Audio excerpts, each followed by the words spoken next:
Guys, তো আমরা একটা মন্দিরে এসেছি, এত সুন্দর দেখায়। দেখো মন্দিরটা, জাস্ট দেখো এত সুন্দর মন্দিরটা। চলো চলো ভিতরে ঢুকা যাক। সিঁড়ি, সবাই উঠছে।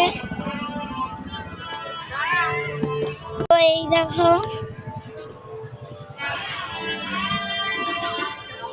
কত ভিড়, দেখ বুঝতে পারছো কত ভিড়।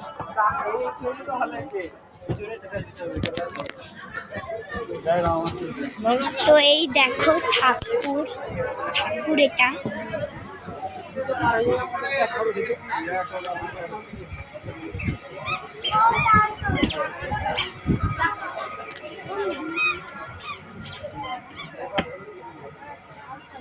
গণেশ, সরস্বতী,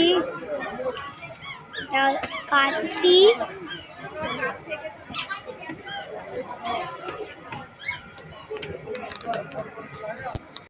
খুব সুন্দর দেখতে। তো বাইরে চলে যাচ্ছি, টাটা।